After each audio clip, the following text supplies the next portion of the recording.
It was a quiet morning in the small village of Ormery. The sun had just risen. Smoke from cooking fires floated in the air. Birds sang from the mango trees. Grace, a 24-year-old woman, stood outside her small mud house, sweeping the compound. Her husband Daniel was inside, packing a small bag. He had not said a word to her all morning. "Daniel, where are you going?" Grace asked, dropping her broom. He didn't look up. "I'm leaving, Grace. I can't do this anymore." Grace's heart dropped. "What do you mean you can't do this? You're my husband." Daniel zipped his bag. His eyes were cold. "You don't understand. I'm going to the city. I need a better life. I can't waste my youth here with you in this village." She stepped closer. "But we planned our future together. We talked about having children, about building a bigger house." He shook his head. "Those were your dreams, not mine. I have to go." Grace felt like the ground was opening beneath her. Daniel walked past her without another word. She stood frozen, her broom still in her hand, watching the man she loved disappear down the dusty road. News spread quickly in Oromiri. By evening, almost everyone in the village knew that Daniel had left Grace. Women whispered about it at the stream. Men shook their heads at the evening palm wine joint. Some said Daniel had gone to marry another woman in the city. Others said he had joined a big business. A few even suggested he had found riches and abandoned his poor wife. Grace didn't care about the gossip. All she knew was that the man she loved was gone. That night she lay on her bed staring at the ceiling. She didn't cry loudly. Her tears were silent, rolling down the sides of her face. 3 weeks later, a man named Mr. Aid came to the village. He was a trader who sold building materials in the city. He had heard about Grace's situation from her uncle, who worked in the market. "You can't stay here doing nothing," Mr. Aid told her. "Come with me to the city, work in my shop, make some money, start your life again." Grace hesitated. She had never been to the city. She didn't know anyone there except Mr. Aid, and even he was almost a stranger. But staying in the village meant living every day in the shadow of Daniel's memory. The next week, she packed her small bag, just 2 dresses, a wrapper, and her mother's old Bible, and followed Mr. Aid to the city. The first thing Grace noticed about the city was the noise. Cars honked constantly. People shouted prices at the market. Music boomed from shops. Mr. Aid gave her a small room at the back of his shop.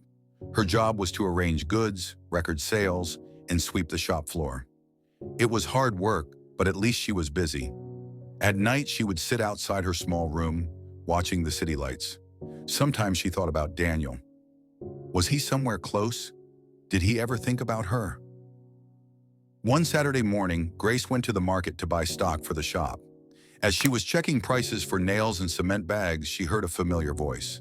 She turned and froze. It was Daniel. He looked different, skinnier, his clothes worn out.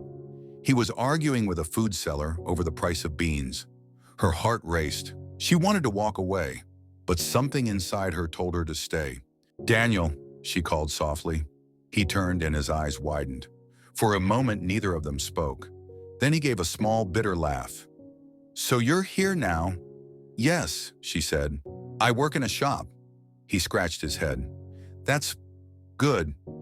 There was an awkward silence. Grace wanted to ask why he left. She wanted to ask if he was happy. But before she could speak, a man in dirty clothes walked up and called Daniel. They walked away together. She realized something. Daniel was not living the big life he had promised himself. The city had swallowed him. Months passed. Grace worked harder than ever. She started saving money. Mr. Aid noticed her dedication and made her the shop supervisor. One evening after closing, Mr. Aid said, "Grace, you have a good head for business. I will help you open your own small shop." It felt like a dream. With his support and her savings, she opened a small store selling household goods. Customers loved her polite service and honesty. Her business grew. She moved from the tiny back room into a clean, 1-bedroom apartment. 2 years later, Grace's shop had expanded. She now had 2 assistants. One rainy evening, as she was counting sales, she heard a soft knock on the door.